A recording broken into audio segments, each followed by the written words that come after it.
कोई बता सकता है कि स्ट्रक्चर ऑफ एटम या एटम कैसा होता है?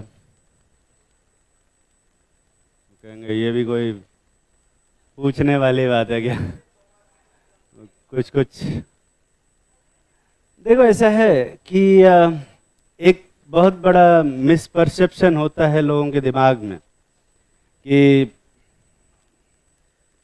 दो मिसपरसेप्शन होते हैं। पहला ये कि जो स्ट्रक्चर ऑफ एटम है वो एक केमिस्ट्री का चैप्टर है, जो कि नहीं। स्ट्रक्चर ऑफ एटम एक्चुअली में फिजिक्स और हिस्ट्री का चैप्टर है। केमिस्ट्री में बस इसको थोड़ा थोड़ा पढ़ाया जाता है। और दूसरा ये कि लोगों के दिमाग में ये रहता है कि स्ट्रक्चर ऑफ एटम चैप्टर के अंदर स्ट्रक्चर ऑफ एटम पढ़ाया जाएगा, है ना। तो स्ट्रक्चर ऑफ एटम चैप्टर के अंदर स्ट्रक्चर ऑफ एटम नहीं पढ़ाया जाएगा।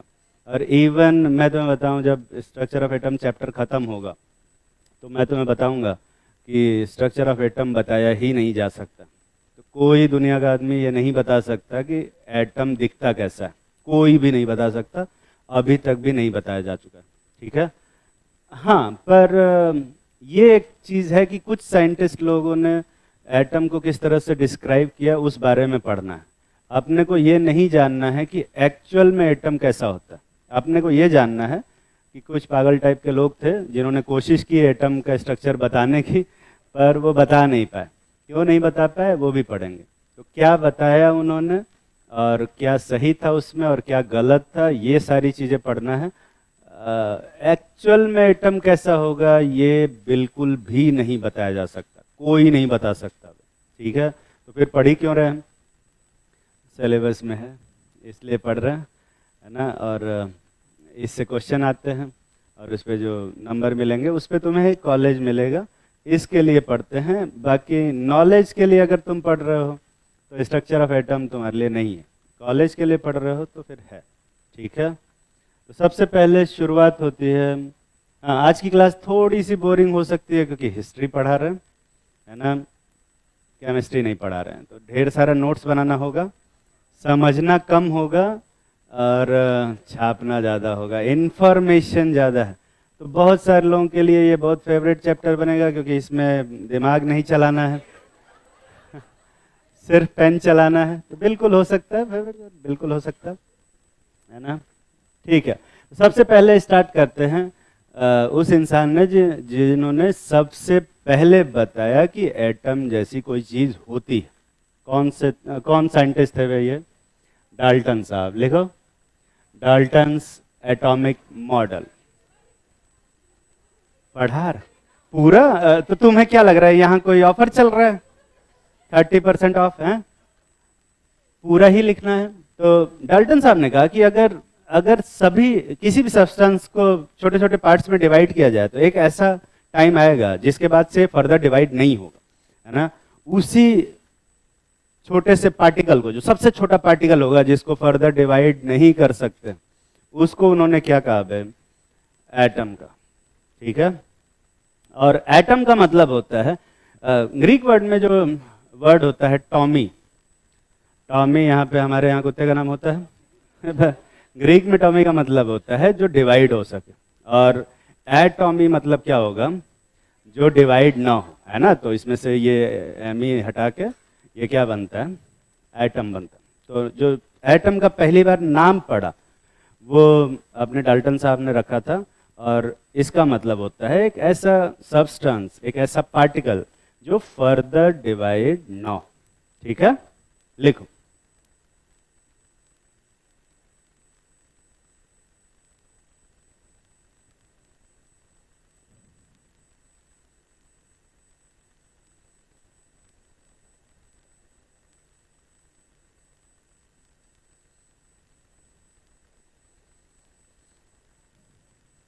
क्या हाथ दर्द कर रहा है? अभी से? ये सब पहले ही थक जाते हैं काम देख के। तू वे पीछे नहीं, आ गया। तू लोग ब्रेक में 4 बार निकल जाते हो क्या?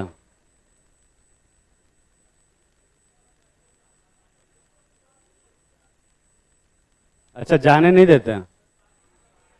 पानी नहीं आ रहा था तो तुम पानी की व्यवस्था कर रहे थे, खोद के निकाल रहे थे।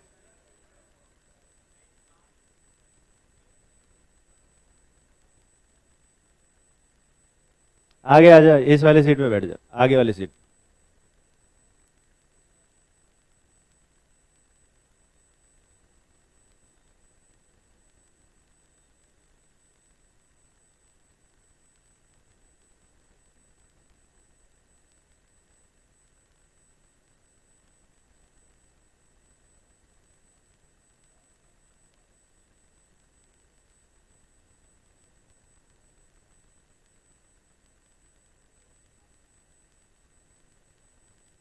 Third number.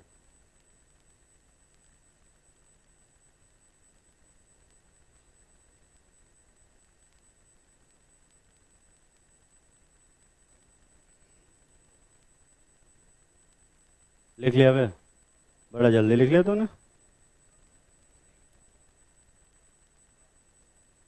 एडोब स्ट्रक्चर पढ़ने से पहले कुछ चीज़ें मैं तुम्हें बता देता हूँ, कुछ टर्म्स बहुत फ्रिक्वेंटली यूज़ करूँगा मैं। पहला है हाइपोथेसिस, दूसरा है थियोरी, तीसरा है प्रिंसिपल और चौथा है लॉ। ये चार चीज़ें अपने को जाननी है और इन चारों में डिफरेंस जानना है। आई होप कि सबको डिफरेंस पता होगा हाइपोथेसिस, थियोरी, प्रिंसिपल और लॉ में। डिफरेंस पता है तुम्हें? कोई बता सकता है हाइपोथेसिस और थियोरी में क्या डिफरेंस है?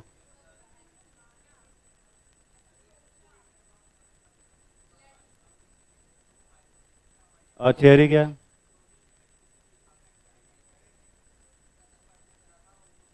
ठीक है। देखो, हाइपोथेसिस का मतलब होता है कि कोई भी ऐसी चीज़ जो अपने को लगता है कि ये होना चाहिए, उसके लिए हमने कोई एक्सपेरिमेंट नहीं किया, बस चुपचाप बैठे टेबल पे कुछ फूक के और सोचे कि ऐसा हो सकता है। तो अगर ये चीज़ अपन लिख के पब्लिश करते हैं तो इसको हम क्या बोलते हैं? हाइपोथेसिस। हाइपोथेसिस का कोई एक्सपेरिमेंटल बैकग्राउंड होता है कि नहीं होता है? नहीं होता। कोई मैथमेटिकल कैलकुलेशन होता है कि नहीं होता है? नहीं होता। ठीक है।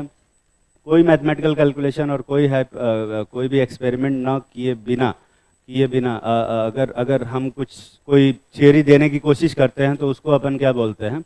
हाइपोथेसिस। क्या हाइपोथेसिस सही हो सकती है? बिल्कुल सही हो सकती है। बिल्कुल हाइपोथेसिस सही हो सकती है। लॉजिकली अगर सोच के हम कुछ कर रहे हैं तो बिल्कुल सही हो सकती है। क्या हाइपोथेसिस गलत हो सकती है?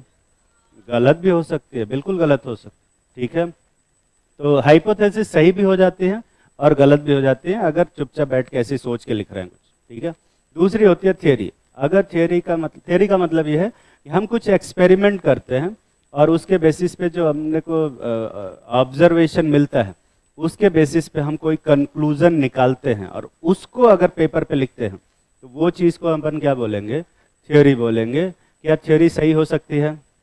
बिल्कुल सही हो सकती है। और गलत हो सकती है? बिल्कुल गलत हो सकती है। गलत भी हो सकती है। ठीक है। पर हाँ, हाइपोथेसिस और थियोरी में कॉन्ट्राडिक्शन होगा तो किसकी बात मानी जाएगी? थियोरी की बात मानी जाएगी, क्योंकि हाइपोथेसिस में तो कुछ नहीं किया, बस लिख दिया, है ना। थियोरी वाला तो कुछ एक्सपेरिमेंट किया होगा तभी तो, है ना। और तो जो एक्सपेरिमेंटली जो चीज़ निकाली गई है उसको सही माना जाएगा, न कि जो ऐसे ही बस कुछ फूक के लिख दिया गया है वो उसको सही नहीं माना जाएगा। ठीक है। समझ में आ रही है बात? इसके बाद आता है प्रिंसिपल। प्रिंसिपल क्या होता है? हाँ हाँ, प्रिंसिपल का हिंदी नहीं पूछे हैं, सिद्धांत पता है। प्रिंसिपल ऐसी चीज होती है जो मैथमेटिकली कोई चीज डिराइव की जाती है। उसके लिए एक्सपेरिमेंट नहीं करते हैं हम, मैथमेटिकली उस चीज को डिराइव करते हैं। तो अगर मैथमेटिकली डिराइव कर रहे हैं, लॉजिकली नहीं, मैथमेटिकली डिराइव कर रहे हैं और जो भी चीज बताते हैं हम उसको अपन क्या बोलते हैं? प्रिंसिपल बोलते हैं। ठीक है। प्रिंसिपल बोलते हैं। और क्या प्रिंसिपल सही हो सकता है? बिल्कुल सही हो सकता है। और गलत हो सकता है? बिल्कुल गलत हो सकता है। लेकिन प्रिंसिपल के गलत होने के चांसेस क्या होते हैं? काफ़ी कम होते हैं। मैथमेटिकल कैलकुलेशन अगर एरर हो जाता है, कोई मैथमेटिकल लॉ ही चेंज हो जाए पूरा, तो ऐसे में प्रिंसिपल गलत हो जाता है। पर थियरी और प्रिंसिपल में अगर कॉन्ट्रडिक्शन होगा तो किसकी बात मानी जाएगी? प्रिंसिपल की बात मानी जाएगी, थियरी को गलत माना जाएगा। समझ में आ रही है बात? और सबसे ऊपर आता है लॉ। लॉ का मतलब होता है एक्सपेरिमेंट भी कर रहे हैं, मैथमेटिकल कैलकुलेशन भी कर रहे हैं और हाइपोथेसिस भी कर रहे हैं। उन तीनों को मिला के जो बीच में जो जो जो जो क्या बोलते हैं, इंटरसेक्शन पोर्शन है ना, जो तीनों सही कह रहा है उसको अपन क्या बोलेंगे? लॉ बोलेंगे। तो लॉ सही हो सकता है? बिल्कुल लॉ सही होता है। गलत हो सकता है? बहुत रेयर केस में गलत होते हैं, लॉ वैसे गलत नहीं होते हैं, पर प्रिंसिपल और लॉ में अगर कॉन्ट्रडिक्शन होगा तो किसकी बात मानी जाएगी? लॉ की बात मानी जाएगी। ये कुछ चीजें हैं जो तुम्हें पता होनी चाहिए। आई होप कि सबको पता है। अब पता चल गया ना बे? यहां पर जो हम डाल्टन साहब के एटॉमिक मॉडल की बात कर रहे हैं, ये थियरी है, प्रिंसिपल है या लॉ है बे? ये हाइपोथेसिस। डाल्टन साहब ने बैठ के सोचा कि अगर किसी सब्सटेंस को एकदम पाउडर फॉर्म में कन्वर्ट करते रहें और उस पाउडर को भी और कन्वर्ट करते रहें और छोटा करते रहें, तो लास्ट में जो एक ऐसा पार्टिकल आएगा जिसको फर्दर हम और छोटा नहीं कर सकते। ठीक है, हम उसे देख तो नहीं सकते, पर हाँ वो बहुत ही छोटा पार्टिकल होगा। एक जो सबसे छोटा पार्टिकल होगा उसी को, जो फर्दर डिवाइड नहीं होगा, उसको अपन क्या बोलेंगे? एटम बोलेंगे। ठीक है, समझ में आ रही है बात? और उसी को उन्होंने एटम बोला और अपना इसका नाम रखा कि जो एटम होता है वो बहुत ही हार्ड मटेरियल होता है, डेंस होता है, सबसे छोटा पार्टिकल होता है और फर्दर डिवाइड नहीं होता। ठीक है, समझ में आ रही है बात? उसको ही हम लोग क्या बोलेंगे? एटम बोलेंगे। और इन्होंने ये कहा कि जो एटम होगा वो हर एक एलिमेंट का एकदम अलग होगा, यूनिक होगा।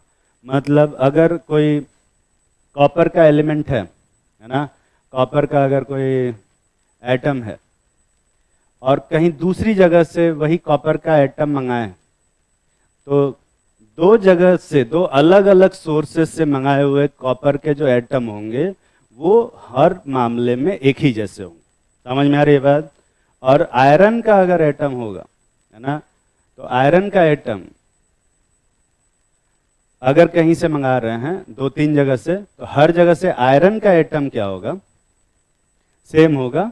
हाँ, पर आयरन और कॉपर का जो एटम होंगे वो आपस में क्या होंगे भाई? अलग अलग होंगे। तो आयरन का एटम कहीं से भी लाओ, हर साइज में, हर एस्पेक्ट में, केमिकल रिएक्टिविटी के मामले में, मास के मामले में, रेडियस के मामले में, साइज के मामले में, हर आयरन का एटम एक जैसा होगा और हर कॉपर का एटम एक जैसा होगा। लेकिन कॉपर और आयरन का कोई भी एटम एक जैसा नहीं होगा। समझ में आ रहा है मैं क्या कह रहा हूँ? ये मैं नहीं कह रहा हूँ, डाल्टन साहब ने कहा। ठीक है, डाल्टन साहब ने दूसरा बात ये कहा कि जो दूसरे एलिमेंट हैं, दो एलिमेंट के अगर अगर अगर एटम्स हैं तो उनके सारी प्रॉपर्टीज क्या होंगी? डिफरेंट होंगी। और तीसरी चीज, किसी भी केमिकल रिएक्शन में एटम ना तो क्रिएट हो सकता है और ना ही क्या हो सकता है? डिस्ट्रॉय हो सकता है। इसको अपन बोलते हैं पीओएसी। नाम सुने हो कभी? मैं नहीं पढ़ा है, कहाँ पे? हाँ, रिएक्शन स्टोइकियोमेट्री में पढ़ाया था, याद आ रहा होगा तुम्हें, प्रिंसिपल ऑफ एटम कंजर्वेशन। गर्मी लग रहा है क्या रे? टेम्परेचर कौन बढ़वाया?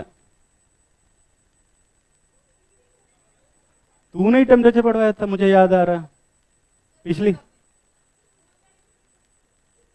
कितने लोगों को गर्मी लग रही है? ज्यादातर लोगों को गर्मी ही लग रही है।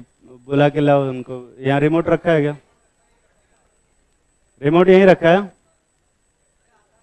कहाँ है रिमोट रखा? इधर नहीं है, वो बुलाना पड़ेगा। ये छाप लिया? अब ये छाप लिया ना? पर इस हाइपोथेसिस में एक बहुत बड़ी प्रॉब्लम थी। एक क्या, बहुत सारी छोटी छोटी प्रॉब्लम। ठीक है, बहुत सारी। पहला ये चीज, पहली प्रॉब्लम ये थी कि डाल्टन साहब ये नहीं बता पाए। डाल्टन साहब ने बस ये बताया कि कॉपर का एटम जो होगा वो आयरन के एटम से अलग होगा। ठीक है, पर उन्होंने ये नहीं बताया कि कॉपर का एटम आयरन के एटम से क्यों अलग होगा।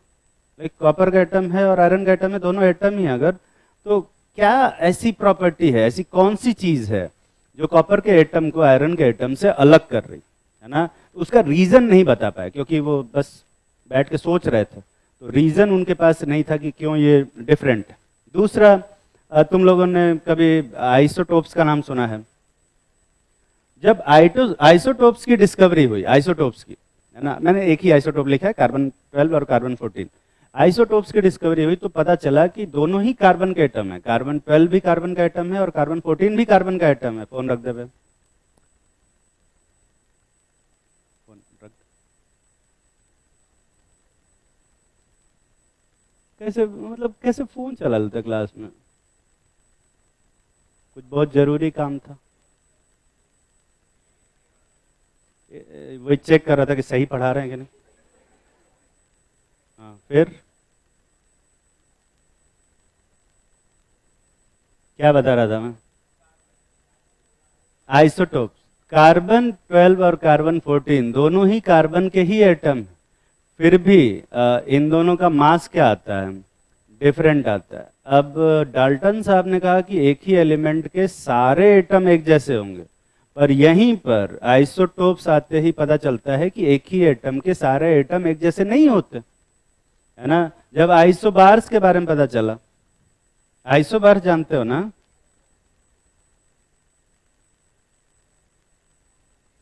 एटॉमिक नंबर डिफरेंट होता है पर मास नंबर क्या होता है? सेम। तो नाइट्रोजन 14 अगर है और कार्बन 14 है, दोनों अलग अलग एटम। डाल्टन साहब ने कहा कि दोनों अलग होंगे हर एस्पेक्ट में। अगर हर एस्पेक्ट में अलग हैं तो दोनों का मास क्यों सेम आ रहा? ये तो सेम मास वाले, मतलब आप जो कह रहे हैं उसका कुछ कोई सोल्यूशन नहीं निकल रहा। तो बाकी साइंटिस्ट लोगों ने पूछा कि आप ये बताओ कि कार्बन 12 और कार्बन 14 दोनों कार्बन के एटम है पर अलग क्यों है ना। तो इस बारे में भी कुछ नहीं बता पाए। और जब उनसे ये पूछा गया कि जब कार्बन नाइट्रोजन अलग अलग हैं तो दोनों के मास क्यों सेम आ रहे हैं, इस बारे में भी कुछ नहीं बता पाए। और सबसे बड़ा झटका उनको तब लगा जब इलेक्ट्रॉन, प्रोटॉन, न्यूट्रॉन की डिस्कवरी हुई, है ना। सब एटॉमिक पार्टिकल की डिस्कवरी हुई और ये पता चला कि एटम तो डिवाइड हो रहा है ना। मतलब एटम को फर्दर डिवाइड कर सकते हैं कि नहीं भैया? कर सकते हैं, पर डाल्टन साहब ने क्या कहा था? इनडिविजिबल, है ना। बड़ी अजीब बात। तो एटम फर्दर डिवाइड भी होता था। अब उनसे कहा गया कि आप तो कह रहे थे कि एटम डिवाइड ही नहीं होगा, ये तो डिवाइड हो रहा है, इसका कुछ है आपके पास एक्सप्लेनेशन? तो उन्होंने कहा कि मुझे नहीं पता, है ना। तो अब क्या एटम क्योंकि अब फर्दर डिवाइड हो सकता है तो वापस से एटम का नाम बदल के टॉमी रख देंगे क्या? अब नहीं रख सकते, क्योंकि अभी क्या है ना कि देखो, अगर कोई बच्चा पैदा होता है और घर वालों ने उसका नाम प्यार से सत्यवान रख दिया और बाद में वो झूठ बोलने लग जाए, तो अब उसका नाम थोड़े बदल सकते हैं। अब उसी आयरनी के साथ जिएगा। बहुत सारे लोग होते हैं ना, नाम आकाश रहता है, नाले में पड़े रहते हैं, है ना। नाम रोशनी रहता है लेकिन अंधकार फैला देते चारों तरफ। वैसे बहुत सारे हैं, है ना। नाम खुशबू होता है लेकिन खैर। तो drawback of Dalton's atomic model लिखेंगे। ये चीज नहीं बता पाए कि एटम्स जो है वो क्यों डिफरेंट होते हैं। जो डिस्कवरी ऑफ आइसोटोप्स है और आइसोबार है, ये भी बताते हैं कि सेम टाइप के एलिमेंट डिफरेंट हो सकते हैं और डिफरेंट टाइप के एटम का भी मास क्या हो सकता है? सेम हो सकता है, ठीक है। और डिस्कवरी ऑफ सब एटॉमिक पार्टिकल से ये पता चलता है कि ये एटम फर्दर डिवाइड हो सकता है। छाप पीडीएफ मिल जाएगा। कुछ चीजें तो लिखनी पड़ेंगी, ई नोट से काम नहीं चलेगा। अच्छा, इसका प्रिंट आउट निकाल के चिपका लोगे? नोट्स बनवाने की जरूरत है क्या? ठीक, कितने लोग छापना चाहते हो? देखो, जो छापना चाहते हैं उनको रोकेंगे नहीं और जो नहीं छापना चाहते हैं उनको बोलेंगे नहीं, ठीक है। अरे क्या बात कौन कर रहा है? मैं यहाँ शायरी सुना रहा हूँ? क्या बात कर।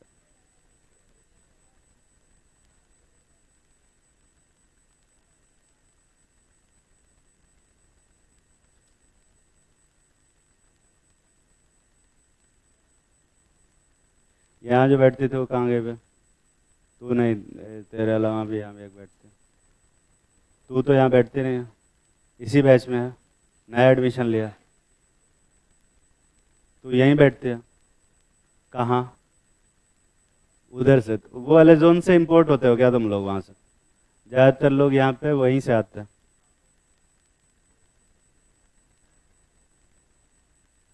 हम पढ़ा देंगे, हम पढ़ा देंगे, बताएंगे अभी।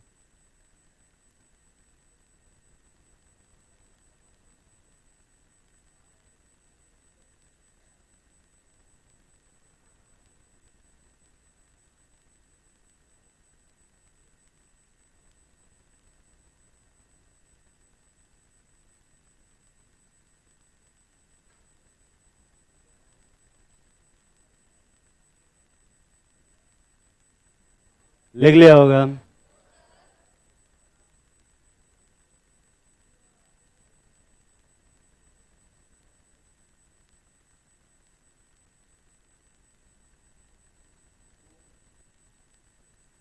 तो इसी क्लास में है या कई दिनों बाद आई है? कहाँ है? अरे मैं ये थोड़े पूछा कि इतने दिन से क्यों नहीं है, मैं ये पूछा इतने दिन बाद क्यों आ गई। अच्छा, तबीयत ठीक हो गई इसलिए। बैठ।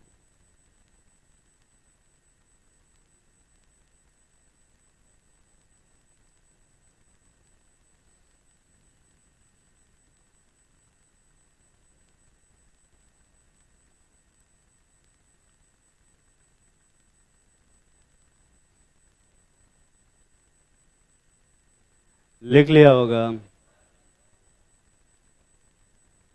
सिर्फ लिखना नहीं है, समझना भी है। और ये जो लाइनें लिखवा रहे हैं ना, इनके लाइनों से क्वेश्चन आते हैं। स्टेटमेंट वाइज क्वेश्चन आता है एग्जाम में, ठीक है। Statement wise, assertion wise question आता है। असर्शन रीजन क्वेश्चन आता है ना तुम लोगों में, उसी टाइप में क्वेश्चन आता है। Which of the following statement is true, which of the following statement is false, which of the following statement is not incorrect. अलग से ही पता नहीं क्या पूछता। हाँ, क्या हुआ? सर बोला, फिर उसके बाद बोला ही नहीं कुछ। क्या बोला? रक्षाबंधन की छुट्टी?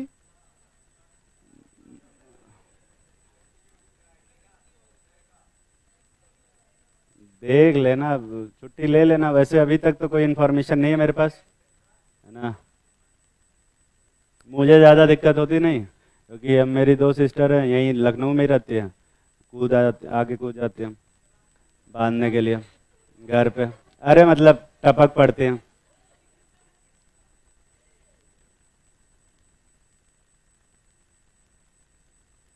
तो मुझे कहीं जाने की जरूरत नहीं पड़ती, मैं जहाँ रहता हूँ वहाँ आके बांध जाते हैं।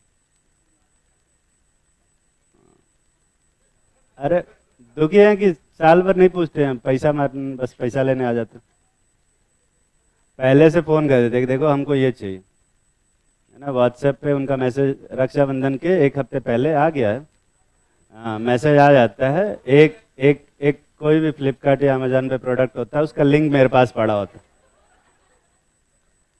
कि मंगा के रख लो इसको।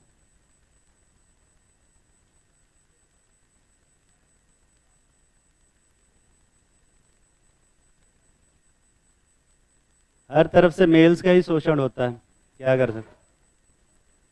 अभी कुछ दिन पहले मदर्स डे आया था, तो मम्मी की तरफ से एक लिंक आ जाता है कि ये वाला प्रोडक्ट जरा भिजवा देना, कैश ऑन डिलीवरी मत करना। सही में। और फादर्स डे आता है तो मेरे ही पैसे से मुझे गिफ्ट मिल जाता है। अजीब बात है। छापे कि नहीं छापे हुए?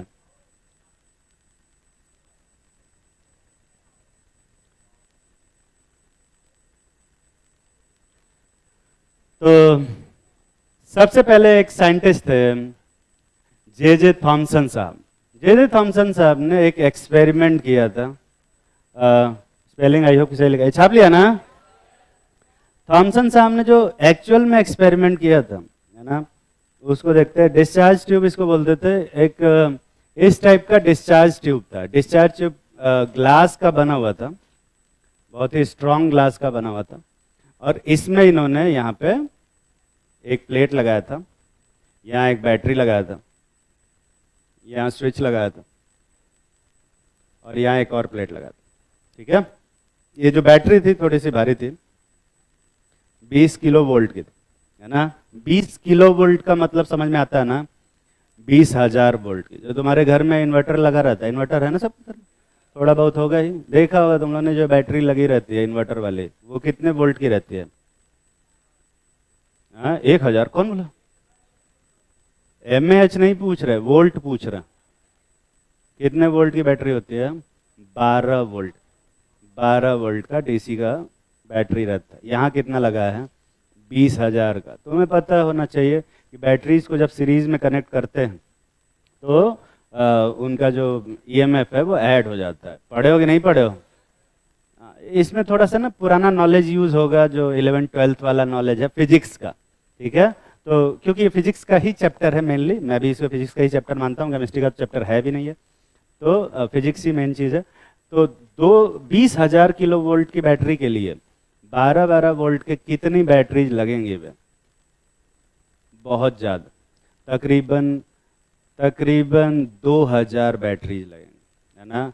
तो 2000 बैटरीज को तुम इमेजिन करो, 2000 वैसी बैटरी को सीरीज में कनेक्ट करेंगे, ठीक है। तो टोटल जो ईएमएफ निकल के आएगा वो आएगा 2400, है ना, 2.4 किलो वोल्ट, जो कि बीच में तुम्हें पता है इंटरनल रेसिस्टेंस नाम की एक चीज़ होती है, उसकी वजह से भी कुछ ईएमएफ घट जाता है। तो ओवरऑल अगर अपने को 20,000 वोल्ट की बैटरी चाहिए तो कम से कम 2012 वोल्ट के ऐसे लगाना पड़ेगा। तो ये पूरा फ्लोर, ये फ्लोर भर जाएगा ना, ये क्लासरूम भर जाएगा, ऐसा ये पूरा फ्लोर ही भर जाएगा। तो ये जो मैं ऐसा छोटा सा दिखा दिया बैटरी जैसा, इसके लिए पूरा एक सेटअप होता है, पूरा 2000 बैटरीज का एक सेटअप था, जिससे उन्होंने क्या बनाया था, 20 किलो वोल्ट की बैटरी लगाई, वहाँ पे एक स्विच लगाया और ये एक प्लेट लगा, ठीक है। यहाँ पे एक मीटर लगाया इन्होंने। अमीटर जानते हो ना, अमीटर वोल्टेज मेजर करता है या करंट पे? करंट मेजर करता है। तो अगर करंट फ्लो होगा तो इसमें होगा, ठीक है। तो ये स्विच इन्होंने ऑन किया, तो अमीटर में कोई रीडिंग आएगी कि नहीं आएगी? कोई रीडिंग नहीं आएगी, ठीक है, क्योंकि बीच में क्या है, सर्किट ब्रेक दिख रहा है, और बीच में एयर, और एयर जो होता है वो इलेक्ट्रिसिटी का कंडक्टर होता है कि इंसुलेटर? इंसुलेटर होता है। वो तो अच्छी बात है, अगर एयर इलेक्ट्रिसिटी का कंडक्टर होता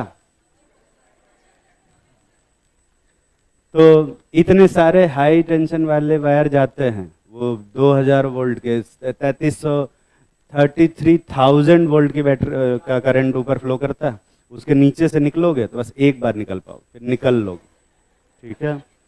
एयर अच्छी बात है कि वो इंसुलेटर होता है। तो उन्होंने क्या किया, यहाँ पे वैक्यूम पंप लगा के अंदर के एयर को निकालना शुरू किया, ठीक है, अंदर के एयर को निकालना शुरू किया।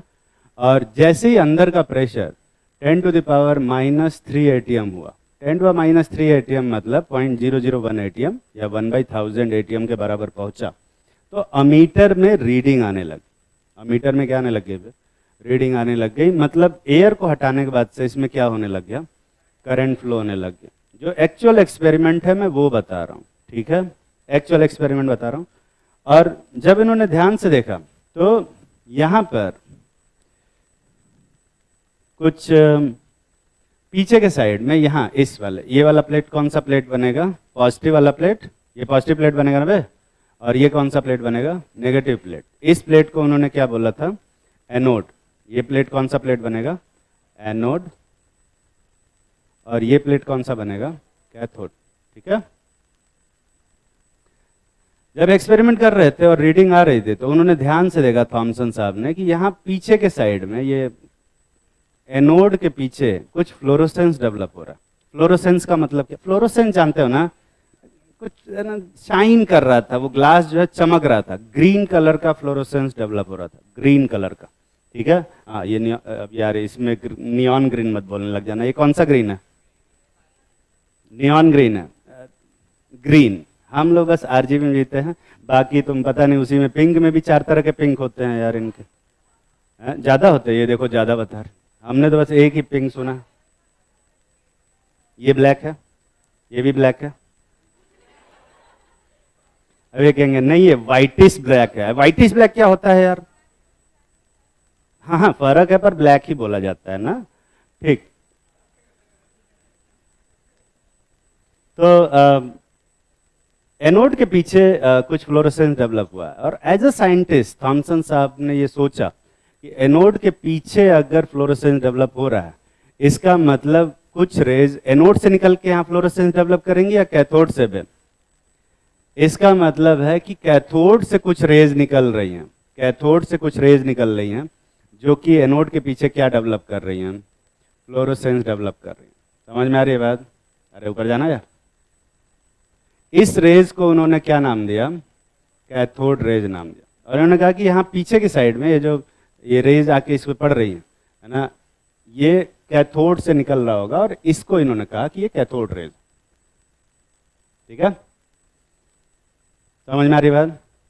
अब कैथोड रेज की प्रॉपर्टी चेक करने के लिए, कैथोड रेज की प्रॉपर्टीज को चेक करने के लिए उन्होंने कुछ और एक्सपेरिमेंट किए। कौन कौन से एक्सपेरिमेंट, ध्यान से सुन, ठीक है। तो सबसे पहले इन्होंने क्या किया, यहां पर बीच में एक ऑब्जेक्ट रख, ठीक है, एक ऑब्जेक्ट रख दिया ऐसा कुछ। तो उस ऑब्जेक्ट का यहां पर पीछे के साइड में क्या बन रहा था, शैडो बन रहा, ठीक है।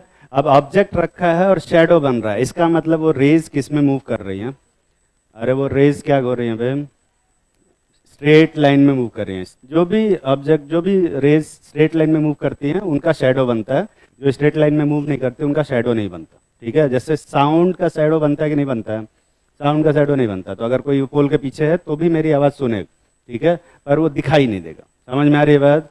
लाइट सीधा चलती है, साउंड थोड़ा पढ़े हो ना, आई हो वे थोड़ा बहुत जानते होगे, बहुत अच्छी बात, ठीक है। तो इससे पता चला कि ये कौन से डायरेक्ट कौन से लाइन में मूव करते हैं हम, स्ट्रेट लाइन में। तो एक बार को लगा क्या पता कहीं लाइट ही ना हो, तो लाइट पे इन्होंने क्या किया, यहाँ रास्ते में उन्होंने एक पंखी रख, पंखी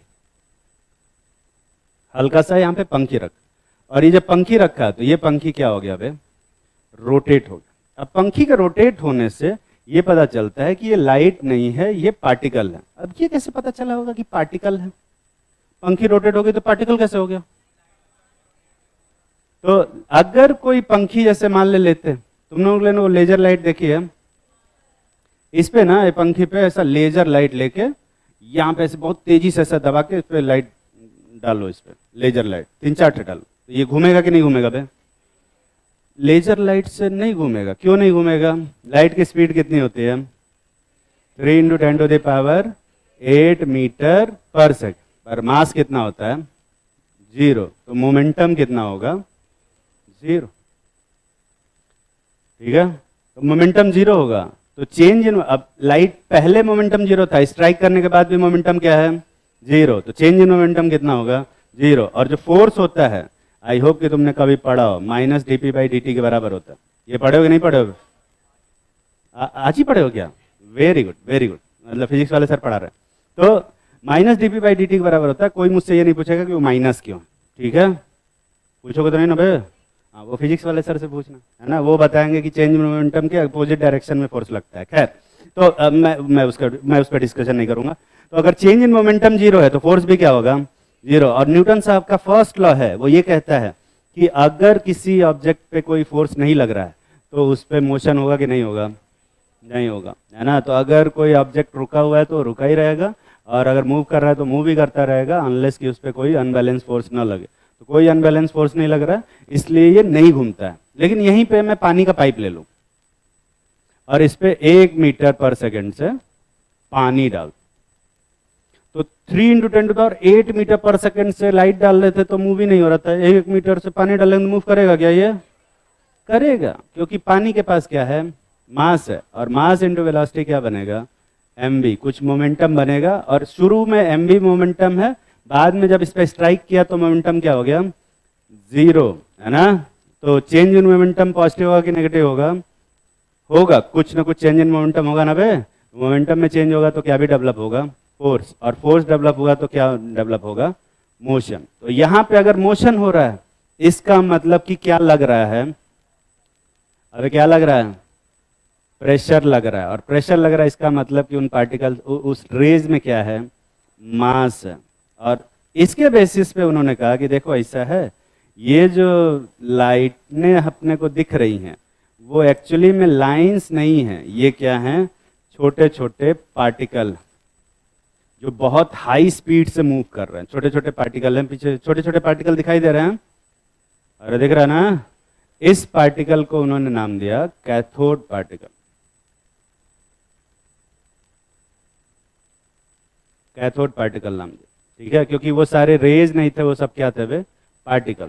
अब इन पार्टिकल्स क्या प्रॉपर्टी डिस्कस करने जब बैठे तो उनको पता चला कि जब इनको इलेक्ट्रिक फील्ड में पास करते हैं, इलेक्ट्रिक फील्ड जानते हो ना, इस साइड अगर पॉजिटिव प्लेट रखते हैं और इस साइड नेगेटिव प्लेट रखते हैं तो ये किस साइड घूम जाते हैं वे, नेगेटिव प्लेट की तरफ घूम जाते हैं। तो नेगेटिव प्लेट की तरफ, सॉरी पॉजिटिव प्लेट की तरफ घूम जाते हैं। तो अगर पॉजिटिव प्लेट की तरफ घूम जा रहे हैं, इसका मतलब इनके ऊपर कैसा चार्ज है? नेगेटिव चार्ज है। तो उन्होंने कहा कि ये एक कैथोड पार्टिकल है जिसका मास कुछ m है मान लेते हैं, और चार्ज कुछ क्या मान लेते हैं, E मान लेते हैं, लेकिन उस पर उसका जो नेचर होगा कैसा होगा, माइनस। ठीक है। और फिर कुछ एक्सपेरिमेंट करके, जो मैं अभी डिस्कस नहीं कर सकता, तुम लोगों ने मैग्नेटिज्म पढ़ा है? मैग्नेटिज्म पढ़ा है कि नहीं पढ़ा? पढ़ा है। तो अगर मैग्नेटिज्म पढ़े होगे तो तुम जानते होगे कि उसको यूज करके, है ना, हम E/m का रेशियो निकाल सकते हैं। निकाल सकते हैं? मत जानो। ठीक है। तो उससे उन्होंने E/m की वैल्यू निकाली। E और m अलग अलग तो नहीं बता पाए, लेकिन E/m की वैल्यू निकाली। और ये जो E/m की वैल्यू थी, ये हर गैस के लिए क्या आ रही थी, सेम आ रही थी। तो चाहे वो बैटरी बदल दो, चाहे वो प्लेट है कैथोड और एनोड दोनों ही बदल दो, चाहे अंदर के गैस बदल दो, उससे कुछ फर्क नहीं पड़ता था। E/m हर बार क्या आ रहा था, सेम आ रहा था। इसका मतलब वो जो पार्टिकल है ना, वो, इससे कोई फर्क नहीं पड़ता कि हम कौन सा प्लेट ले रहे हैं, वो पार्टिकल सभी एलिमेंट में, ठीक है, वो पार्टिकल क्या है, सब एलिमेंट में है। और इसको उन्होंने कहा कि ये जो पार्टिकल होगा हमारा एक फंडामेंटल पार्टिकल होगा, एक ऐसा पार्टिकल जो सब एलिमेंट में है। डाल्टन साहब ने क्या बोला था बे, सब एलिमेंट के एटम क्या होंगे, अलग अलग हों, ठीक है, पर ये एक ऐसा पार्टिकल है जो सब में है। और अगर ये सब में है, इसका मतलब इस पार्टिकल से खुद एटम भी मिलके बना होगा। ठीक है, सब में है तो मतलब एटम भी मिलके बना होगा। हाँ, अब एटम अलग अलग बन जा रहे हैं वो अलग बात, पर ये पार्टिकल उस एटम के अंदर होगा। ठीक है। और बाद में इसका नाम बदल के क्या रख दिया, इलेक्ट्रॉन। ठीक है। फोटो बनाओगे, लिखो। तो वन बाई वन इसकी कुछ प्रॉपर्टीज के बारे में पढ़ते हैं। ये एग्जैक्ट ऐसा तो मत बनाना, जो थोड़ा बहुत, हाँ, बेसिक से बना लो, जल्दी बनाओ। ये थॉमसन साहब का ओरिजिनल एक्सपेरिमेंट। दिमाग पे ज़्यादा जोर भी पड़ सकता है कभी कभी, क्योंकि यहाँ पे बहुत ज़्यादा साइंटिफिक बातें होंगी, और कभी कभी एकदम फालतू सी बात होगी। तुम्हें लगेगा कि ये क्या बकवास कर रहे हैं। ऑब्वियस सी बात है, जब नेगेटिव की तरफ से दूर जा रहा है और पॉजिटिव की तरफ जा रहा है तो उस पर नेगेटिव चार्ज ही होगा। ये तो ऑब्वियस सी बात, ये भी बताने की जरूरत है क्या? हाँ, उस टाइम पे बताने की जरूरत थी।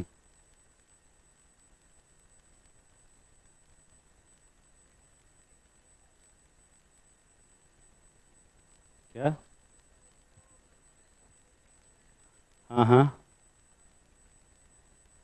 Zinc sulphide. Zinc sulphide use नहीं, जिंक सल्फाइड में ग्रीन कलर का फ्लोरोसेंस नहीं आता, वाइट कलर का आता। ठीक है।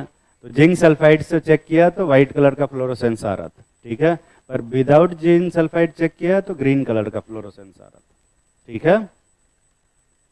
जिंक सल्फाइड वाला अलग है। तू मतलब तू पूछ रहे थे कि तू बता रहे थे, या ये पता कर रहे थे कि मुझे पता है कि नहीं? नहीं नहीं, जिंक सल्फाइड यूज किया था ये कंफर्म करने के लिए सही में कोई रेस पड़ रहा है कि नहीं। तो जिंक सल्फाइड जब यूज किया तो व्हाइट कलर का फ्लोरोसेंस आता है, without zinc sulphide green colour का फ्लोरोसेंस आता है। ठीक है। सारी प्रॉपर्टीज लिखवाएंगे, चिंता मत कर। बना लिया फोटो?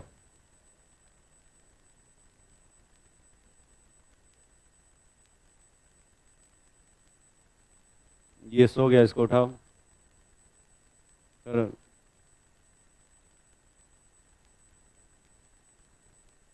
लोरी सुना रहे हैं यहाँ पे, हाँ?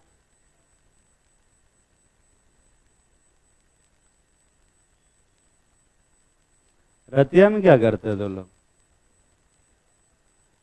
पढ़ाई तो मत बोलना तू। रात में नहीं सोया तू?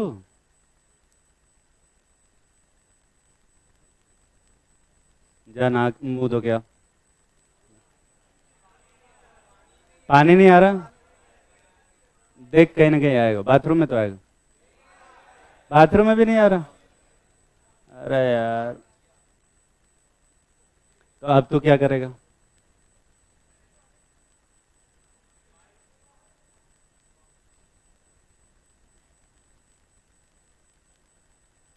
बैठ जा। क्लास में सो जाते हैं, बताइए, गजब बेइज्जती है।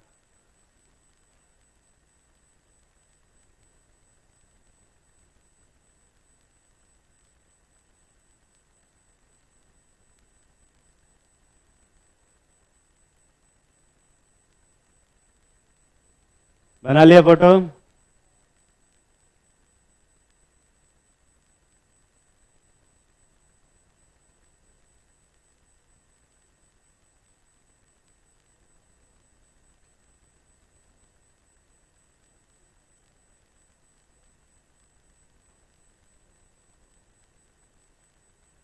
देखो, एटॉमिक स्ट्रक्चर चैप्टर में एक और चीज़ मैं बता देता हूँ।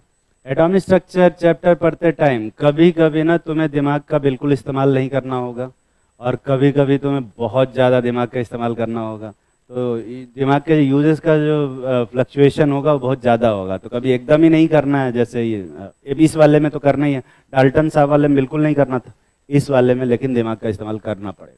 ठीक है? अच्छा, पूरी क्लास में कोई भी बता सकता है कि डाल्टन ये रदरफोर्ड साहब ने, क्या नाम है यार इनका, थॉमसन साहब, इन्होंने E/m की वैल्यू कैसे बताई होगी?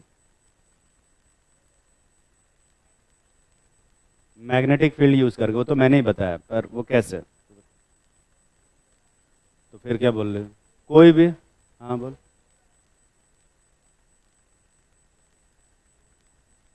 उससे वेलोसिटी निकालते हैं।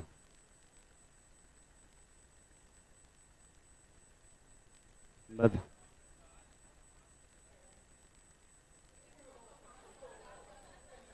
अगर तुमको पता नहीं है तो ये इलेक्ट्रॉन का नाम ही पहली बार लिखा गया था, तो चार्ज भी नहीं पता था उस टाइम पे, और मास भी नहीं पता था। तो ना तो चार्ज पता था ना तो मास पता था, तो E/m कैसे निकाला इन्होंने?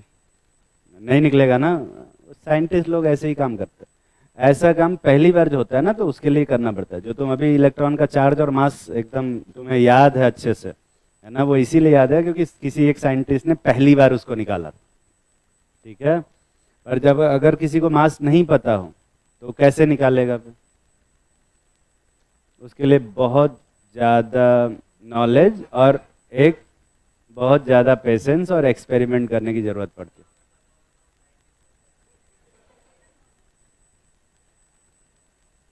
आने वाले टाइम में ऐसा बिल्कुल होगा कि बहुत सारे ऐसी चीज़ें आती है ना जो लाइफ में तुमने कभी नहीं किया है और किसी ने भी कभी नहीं किया, तो वो भी करना पड़ सकता है ना। और ऐसी सिचुएशन में फिर कॉमन सेंस ही काम आता है। ठीक है? हर जगह यूट्यूब पे ट्यूटोरियल तो नहीं देखोगे, है कि नहीं?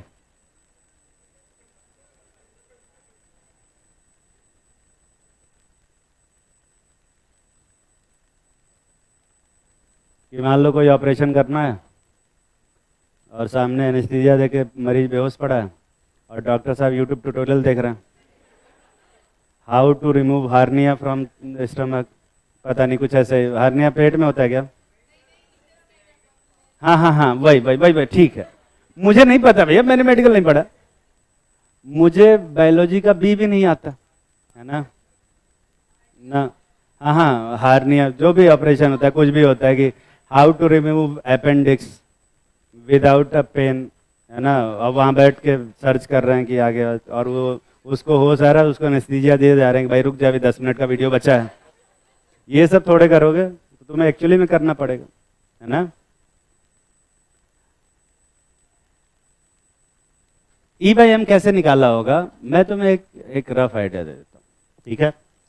इलेक्ट्रिक फील्ड में जो ये कैथोड पार्टिकल थे या जो इलेक्ट्रॉन, सो कॉल्ड इलेक्ट्रॉन थे, वो किस साइड मूव करते हैं? इलेक्ट्रिक फील्ड के डायरेक्शन में, उसके अपोजिट डायरेक्शन में। अपोजिट डायरेक्शन में। तो अगर इलेक्ट्रिक फील्ड इधर है, ठीक है, और इलेक्ट्रॉन यहाँ पे है और इस तरफ जा रहा है, तो इन पे इलेक्ट्रॉनों पे किधर फोर्स लगेगा? नीचे की तरफ। तो इलेक्ट्रॉन किधर जाने लगेगा? नीचे की तरफ। ऐसा ऐसा पाथ बनाएगा। समझ में आ रहा है? पैराबोला, पैराबोलिक पाथ बनाएगा।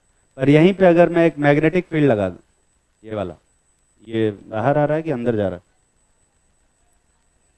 अंदर।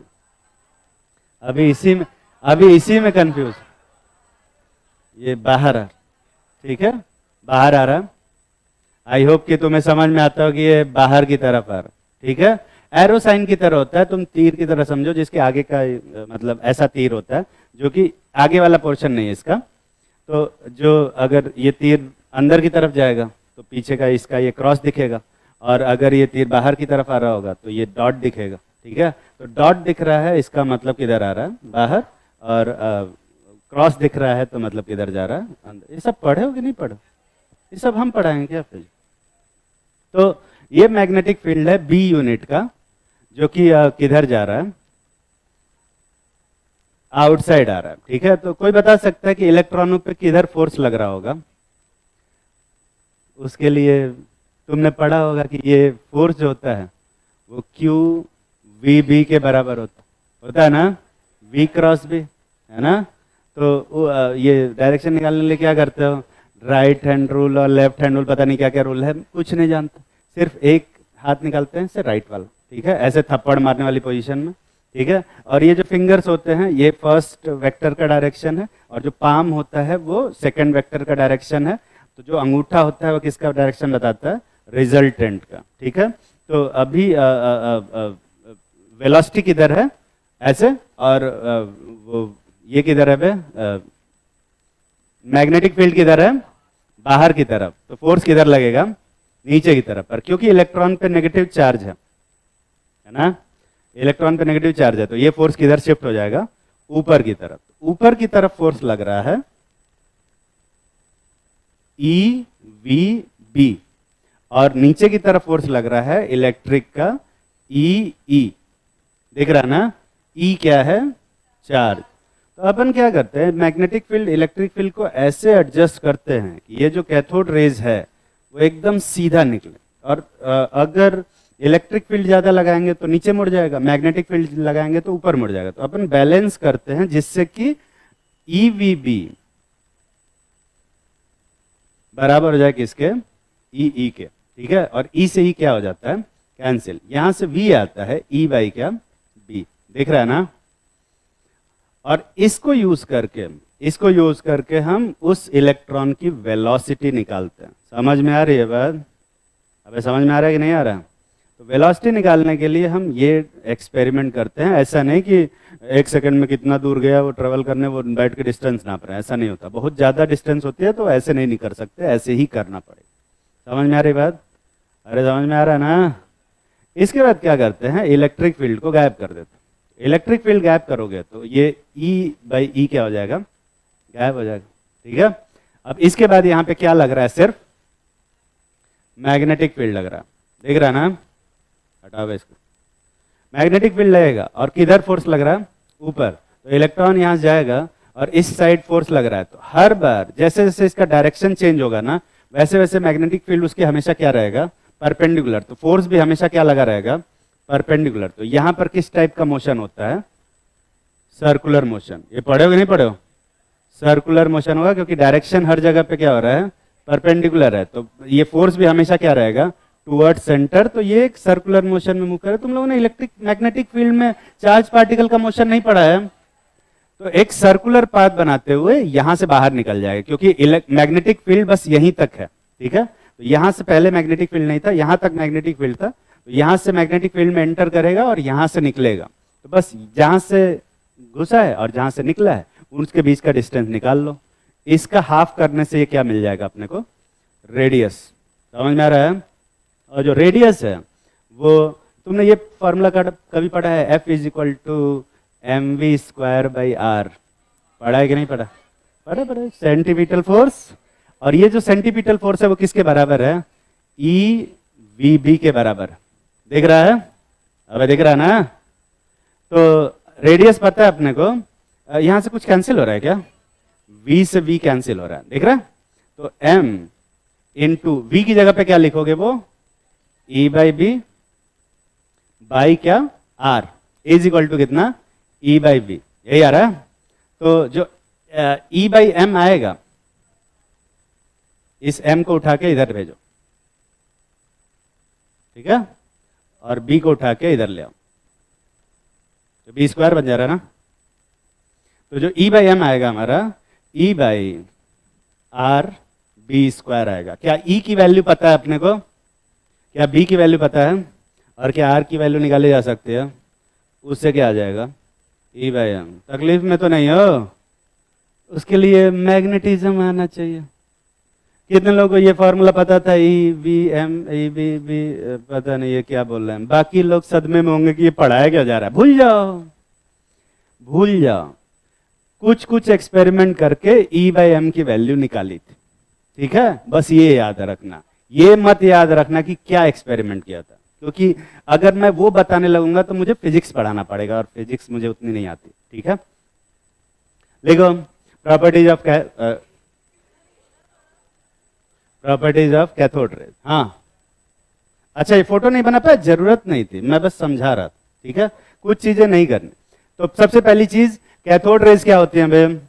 इनविजिबल होती है, दिखाई नहीं देते। तो कैसे पता चला कि वो रेज निकल रही हैं? वो फ्लोरोसेंस डेवलप कर रही थी ग्रीन कलर का। ठीक है, तो ग्लास पे अगर जाते हैं तो ग्रीन कलर का ग्लो प्रोड्यूस करते हैं एनोड के पीछे, और एनोड के पीछे प्रोड्यूस कर रहे हैं, इसका मतलब कहां से निकल रही होंगी? कैथोड से। ठीक है, अगर इसको जिंक सल्फाइड स्क्रीन पे डालते हैं, जिंक सल्फाइड ZnS पे, जो अभी ये बोल रहे थे, कौन सा तो बोले थे ना, जिंक सल्फाइड पे डालते हैं तो व्हाइट कलर का इस पे स्पॉट डेवलप होता है, व्हाइट कलर का फ्लोरोसेंस डेवलप होता है। ठीक है, कैथोड रेज जो होती हैं वो पतले पतले जो शीट्स होते हैं उनसे बाहर निकल जाते हैं एल्युमिनियम के, और बहुत हाई वेलोसिटी से मूव करती हैं, ये भी जस्ट बताया मैंने, स्ट्रेट पाथ पे मूव करती हैं और अपना शैडो प्रोड्यूस करते हैं अगर रास्ते में कोई ऑब्जेक्ट हो। ठीक है, और तीसरा पॉइंट, एक मैकेनिकल इफेक्ट प्रोड्यूस करते हैं। मैकेनिकल इफेक्ट क्या होता है? मतलब अगर रास्ते में कोई पंखी उंखी रख देंगे तो वो क्या हो जाएगा? घूमने लगेगा। ठीक है, इसका मतलब कि उनके अंदर पार्टिकल नेचर है, मतलब कि मास है उसमें। ठीक है, छाप, जो बकवास किए हैं हिंदी में वही यहाँ पे अंग्रेजी में लिखवा रखे। बहुत सारे लोगों की शिकायत थी कि सर नोट्स प्रॉपर नहीं बनाते हैं। बनाओ नोट्स। अब कहेंगे कि सर नोट्स बहुत बनवा रहे हैं, क्या किया जाए बताइए? इनको सेटिस्फाई करना नामुमकिन। केजरीवाल हैं सब। समोसा, अरे खिला देंगे यार। मेरी क्लास लेगी तो आऊंगा, नहीं लेगी तो नहीं आऊंगा। अरे पर तुम लोग तो पास आउट के हो ना, तो मेरी तो रोज ही क्लास लगती है तुम लोगों में। हाँ तो आऊंगा, आऊंगा, क्यों नहीं आऊंगा? कब है क्या वो? हमेशा टीचर्स डे जब पढ़ता है, पता नहीं कब है। 5 सितंबर को कुछ होगा, क्या ही करेंगे टीचर।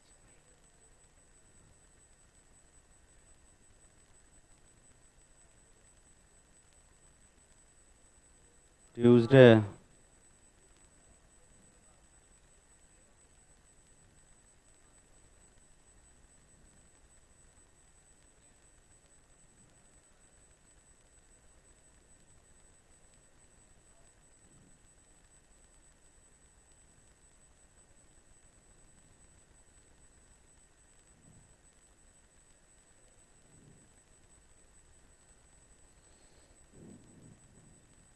छाप लिया होगा।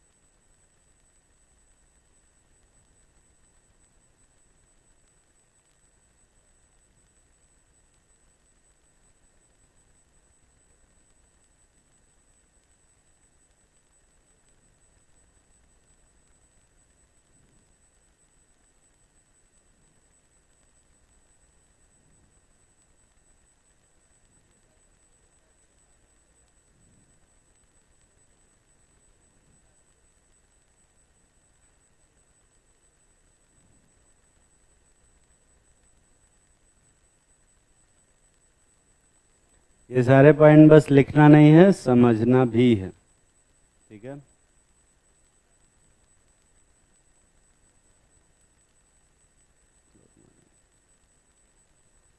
तो अब इससे बतियाने लगे, अब जहां जाता वहीं बतियाने लग जाता।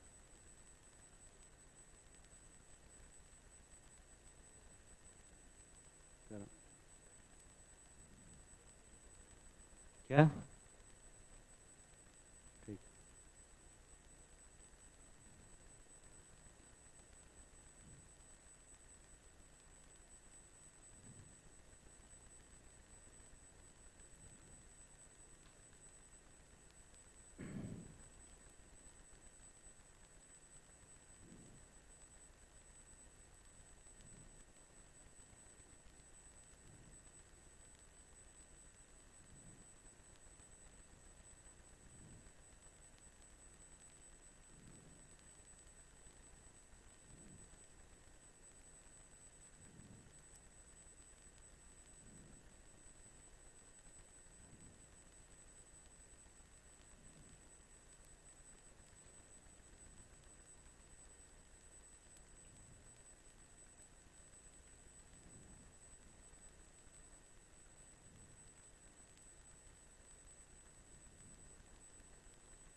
लिख लिया होगा। कितने लोग लिख लिए पूरा? जल्दी लिखो बाकी लोग भी।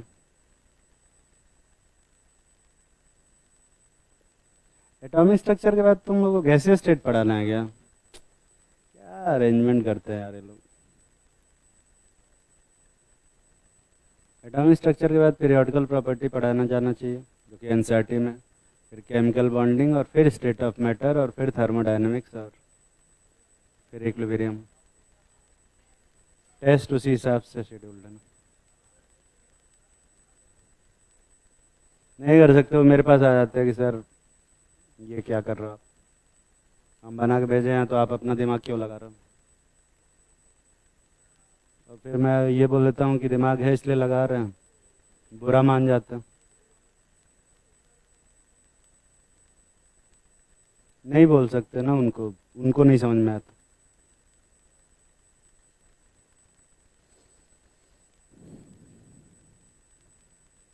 सही में लिटरली मैं गुस्सा हो गए वो सर, जब मैंने कहा कि सर दिमाग है इसलिए लगा रहे हैं, अगर आप लगाए होते तो मुझे नहीं लगाना पड़ता। चिढ़ गए, बताइए। खैर,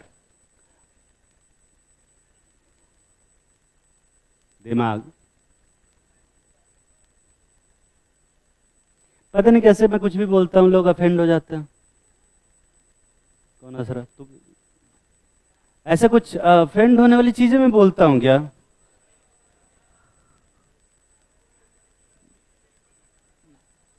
मैं तुम लोग, अच्छा अगर कोई यहाँ पे कोई बेवकूफ़ी वाली बात करेगा तो मेरे पास दो तरीके होते हैं। या तो मैं उसको कहूँ कि रहन दे तू, है ना, और या फिर मैं बस मजाक करके उड़ा के छोड़ दूँ। ठीक है, तो मजाक में उड़ा के छोड़ देता हूँ, तो उसमें भी कुछ लोगों को बुरा लग जाता है, मैं क्या कर। तुम लोग को क्या लगता है कि तुम लोग की बेइज्जती करने में मुझे बहुत मजा आता है? Yes sir. हाँ मतलब थोड़ा आता है, पर ऐसा उस इंटेंशन के साथ नहीं करता हूँ मैं। ठीक है, छाप लो इसको, छाप लो। लिया ना?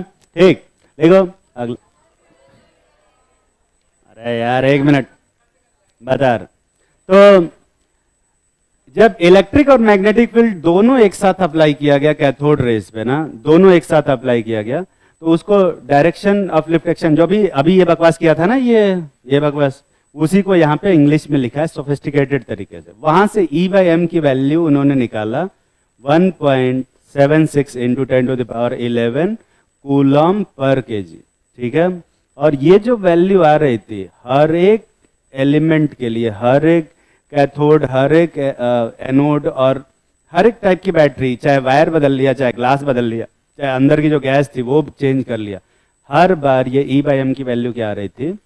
सेम आ रही थी हर बार। ठीक है, इसका मतलब कि वो जो पार्टिकल है वो कैसा पार्टिकल है? फंडामेंटल पार्टिकल है, और उसका नाम उन्होंने क्या रखा? इलेक्ट्रॉन। बाद में एक दूसरे साइंटिस्ट हुए, मिलिकन साहब। ठीक है, मिलिकन साहब नहीं, ऑयल। तो मिलिकन साहब ने ऑयल एक्सपेरिमेंट किया था एक, जिससे कि इलेक्ट्रॉन पे चार्ज, मिलिकन साहब ने बताया, तो मिलिकन साहब ने इलेक्ट्रॉन पे चार्ज बताया कितना? 1.6 इंटू 10⁻⁻19 कूलम। और E बाई एम की वैल्यू किसने बताई? थॉमसन साहब ने। तो E बाई एम को मास निकालने के लिए अपन क्या करते हैं, E में E बाई एम से डिवाइड करो, तो ये m कहाँ चला जाएगा?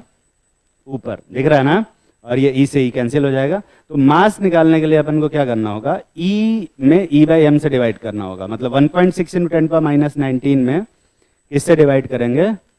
1.76 इंटू 10⁻11 से डिवाइड करेंगे, तो ये ऊपर आएगा कूलम और नीचे आएगा कूलम पर केजी। तो ये केजी कहाँ चला जाएगा? ऊपर, और कूलम कूलम कैंसिल हो जाएगा। तो ये जो आता है 9.1 इंटू 10⁻31 केजी आता है। ठीक है, अब ये वैल्यू देखोगे ना तो ये बहुत कम है। अब लोगों के दिमाग में आता है कि यार इतना कम वेट है इलेक्ट्रॉन का, तो ये तौला कैसे गया होगा? तो ऐसा नहीं कि 1000 इलेक्ट्रॉन ऐसे पकड़ के तराजू में रख के तौले और फिर 1000 से डिवाइड किया, ऐसा कुछ नहीं किया गया। ठीक है, एक्सपेरिमेंटली इलेक्ट्रॉन का वेट निकाला गया। तो E किसी और ने निकाला था, चार्ज किसी और ने निकाला, E बाई एम किसी और ने निकाला, और फिर दोनों को डिवाइड करके एम अलग से निकाला गया। ठीक है ना बे, समझ में आ रही बात? अच्छा, जब थॉमसन साहब ने ये एक्सपेरिमेंट किया तो और ये पता लगाया कि एक नेगेटिवली चार्ज फंडामेंटल पार्टिकल है, तो उनको ये सोचने में कितना टाइम लगा होगा कि एक पॉजिटिवली चार्ज फंडामेंटल पार्टिकल भी होगा? With in fraction of second सबके समझ में आता है। यहाँ क्लास में बैठा हर एक इंसान ये समझ सकता है, अगर एक नेगेटिवली चार्ज पार्टिकल है तो एक पॉजिटिवली चार्ज पार्टिकल भी होगा। ये समझ में आता है कि नहीं आता? साइंटिस्टों को पता करने में 6 साल लग गए। ठीक है, तो तुम्हें अगर लगता है कि साइंटिस्ट लोगों के पास बहुत ज़्यादा दिमाग होता है तो ऐसा नहीं है, सब ऐसे ही हम लोग से लोग बेवकूफ़ होते हैं। ठीक है, हाँ 6 साल बाद एक साइंटिस्ट थे गोल्डस्टाइन साहब, उन्होंने सोचा कि अगर नेगेटिवली चार्ज पार्टिकल है तो एक ऐसा भी पार्टिकल होना चाहिए पॉजिटिवली चार्ज, और जैसा कि कैथोड रेज के पीछे फ्लोरोसेंस डेवलप हो रहा है वैसा ही, सॉरी एनोड के पीछे फ्लोरोसेंस डेवलप हो रहा है, वैसे ही किसके पीछे भी फ्लोरोसेंस डेवलप होना चाहिए? कैथोड। तो यहाँ मीटर लगाया, बैटरी लगाई, स्विच लगाया, कैथोड लगाया और हवा को बाहर निकाला। ठीक है, अंदर का प्रेशर क्या किया? 10⁻³ और ये स्विच ऑन किया। तो जब देखा उन्होंने ना, तो ये हमारा क्या है? एनोड, और ये क्या है? कैथोड। इसके पीछे देखा तो कोई फ्लोरोसेंस नहीं दिख रहा था। बड़ा अजीब सी बात, कोई फ्लोरोसेंस दिख नहीं रहा था। ये 20 किलो वोल्ट की बैटरी थी। तो उन्होंने क्या किया ना, थोड़ा सा ये कैथोड को हल्का सा चेंज किया। कैथोड को लगाया इन्होंने एक परफोरेटेड कैथोड रखा। परफोरेटेड मतलब जानते हो, उसमें ढेर सारा छेद। ठीक है, तो छेद लगाने से क्या होगा कि इससे क्या होता है, अगर कोई एनोड रेज इधर आ रही होगी तो प्रॉपर तरीके से पीछे आ पाएगी, और अंदर का प्रेशर 10⁻³ के बजाय 10⁻² एटीएम रखा।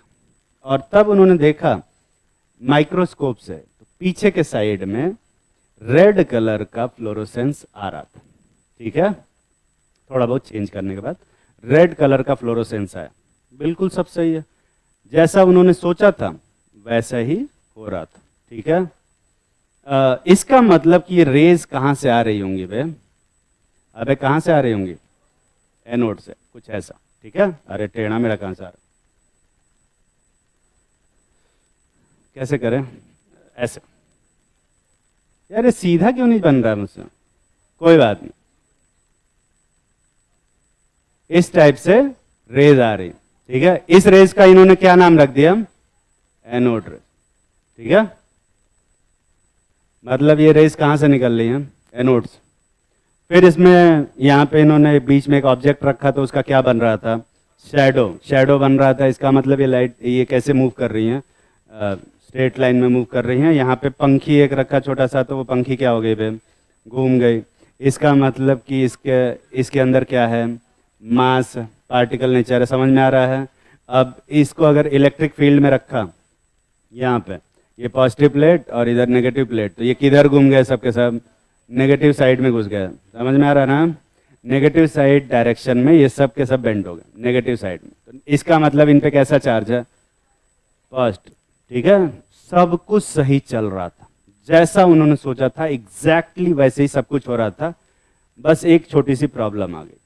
जब E/m का रेशियो निकाला तो ये अलग अलग गैसेस के लिए अलग अलग आ रही थी। ठीक है, ये बड़ा दिक्कत वाली बात है। मतलब गैस का नेचर चेंज कर देते थे तो E/m की वैल्यू क्या हो जा रही थी?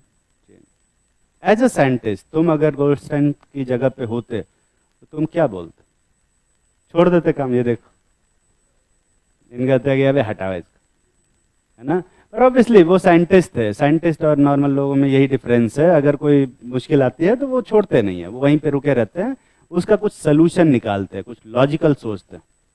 ठीक है, कोई भी इंसान बता सकता है कि ये ऐसा क्यों हो रहा है। E/m का रेशियो गैस पे कैसे डिपेंड कर रहा है?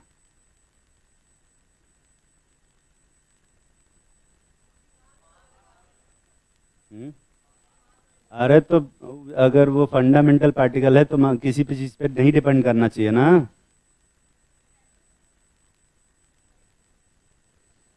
इसका रीज़न है कि ये जो पार्टिकल है ना, ये फंडामेंटल पार्टिकल है ही नहीं, ठीक है। और ये पार्टिकल जो जिनको हम एनोड वनोड बोल रहे हैं, ये एक्चुअली में एनोड से निकल ही नहीं रहे, ये बन रहे हैं कहीं रास्ते में। एक्चुअल में क्या होता है कि ये जो पार्टिकल है ना, ये रास्ते में कुछ ऐसे छोटे छोटे पार्टिकल होते हैं, सॉरी, गैस के पार्टिकल होते हैं।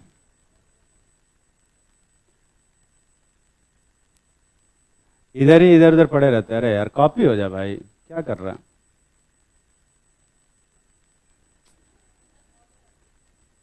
बहुत सारे पार्टिकल है मान ले, और इस साइड से कैथोड रेज से कैथोड आ रहा।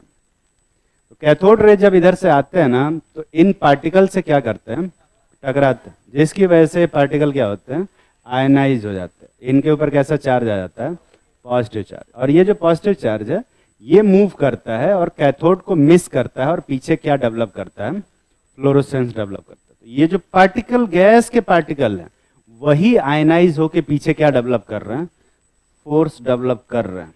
तो क्या ये जो पार्टिकल हैं वो एनोड से निकल रहे हैं या कहीं बीच में ही कनाल में बन रहे हैं, बीच में कनाल के अंदर बन रहे हैं। और इसीलिए इनको एनोड रेज बोलना क्या है बे, गलत। इसलिए इनको अब आज के बाद से क्या बोलेंगे, कनाल रेज, ठीक है, क्योंकि ये कनाल के अंदर बन रही हैं, एनोड से नहीं निकल रही हैं। तो पहले उनको लगा था कि ये किससे निकल रही हैं, एनोड से। पर बाद में जब E/m का वैल्यू सबके लिए अलग अलग आने लग गया, तो उन्होंने उसका नाम बदल के क्या कर दिया, कनाल रेज कर लिया। या पॉजिटिव रेज बोलो या कनाल रेज बोलो, दोनों सही है। अगर एनोड रेज बोलते हो तो वो क्या हो जाएगा, गलत, क्योंकि कैथोड रेज कैथोड से निकलती थी, इसलिए उसका नाम कैथोड रेज पड़ा था। ये वाली रेज एनोड से थोड़ी निकल लेंगे, इसका नाम एनोड रेज रखें, ठीक है। और इसका नेचर गैस पे नेचर पे डिपेंड कर रहा है, ठीक है। तो चलो ठीक है, ये तो पता चल गया कि चलो वहां से कनाल रेज बन रहे हैं। तो इससे पॉजिटिव फंडामेंटल पार्टिकल कैसे पता चलेगा।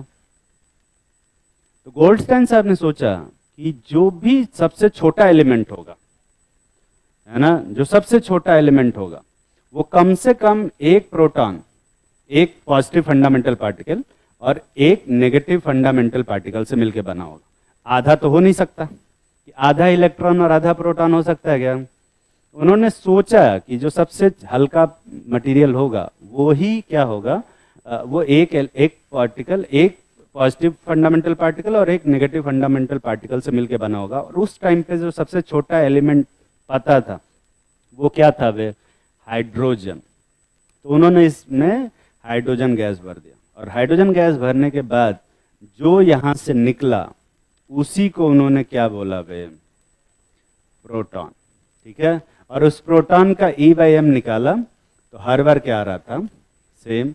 और E निकाला तो एग्जैक्टली कितना आ रहा था, 1.6 × 10⁻19 कूलम। और जब मास निकाला तो कितना आ रहा था, 1.66 × 10⁻27 kg, यही आ रहा था, ठीक है। एक्सपेरिमेंट करके देखा, ये बीच में नहीं छोड़ते हैं एक्सपेरिमेंट, ठीक है। समझ में आ रही बात। पिछली बार भी आना जरूरत है, बस दिख नहीं रहा, ठीक है। तो थोड़ा प्रेशर को बढ़ाया, 10⁻³ के बजाय थोड़ा गैस का अमाउंट रखा, तो गैस से जब आयनाइज होंगे तभी तो होगा। पिछली बार सारे ही निकाल देते तो गैस थी ही नहीं, तो फिर आयनाइज क्या होगा। तो थोड़ा सा गैस का अमाउंट बढ़ाया तो फिर दिखने लग गया, और परफोरेटेड रखा तो और पीछे जाके और ज्यादा दिखने लग गया। समझ में आ रही बात। अरे समझ में आ रहा है कि नहीं बे, पहली बार पढ़ रहे हो क्या ये सब, हैं। एटॉमिक स्ट्रक्चर पहले नहीं पढ़े हो, ये वाला नहीं पढ़ा। सदमे में लग रहे हैं तुम लोग को, समझ में नहीं आ रहा कि समझ में आ रहा है। अच्छा अच्छा अच्छा अच्छा, लिखो। इस फिल्म की स्टोरी भी लिखनी पड़ेगी ना, स्क्रिप्ट। तो सबसे पहले बात करेंगे कनाल रेज की। और देखो, अगर कहीं पे कहीं भी किसी भी किताब में कनाल रेज को एनोड रेज लिखा है, तुरंत आग लगा देना किताब में, है ना। PW वाले में तो नहीं लिखा है ना, वहां लिखा हो तो काट देना, बस उसको चेंज कर लेना, ठीक है। जिस किताब को यही नहीं पता हो कि कैनाल रेस क्या होता है और एनोड रेस क्या होता है, तो उसको पढ़ने से कोई फायदा नहीं। ठीक है, एनसीईआरटी में कैनाल रेस लिखा होगा, है ना, उसमें एनोड रेस नहीं लिखा होगा।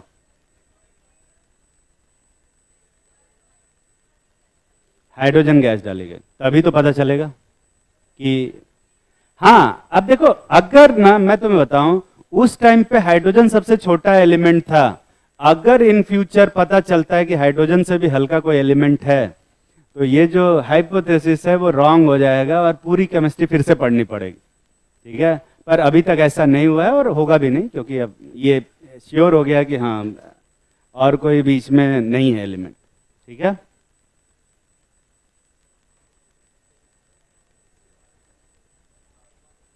इससे पहले वाला, अच्छा ये फोटो बनाना है, इससे पहले वाला, ये वाला, ये अभी यही लिख रहे हो? लिख लेना यार, ठीक है लिख लेना तुम लोग, है ना, मैं ऐसा टिक कर देता हूं, घर पे जाके लिख लेना। ठीक, और ये जो बकवास अभी मैंने किया कि हाइड्रोजन भरे थे तो उससे प्रोटॉन की डिस्कवरी हुई, उसके लिए थोड़ा सा तुमको बड़ा सा पॉइंट लिखना पड़ेगा। ये लिख लेना कि when hydrogen gas is use the positive particle were called proton. ठीक है, अब उसका जो भी नाम है हिंदी में लिख लेना।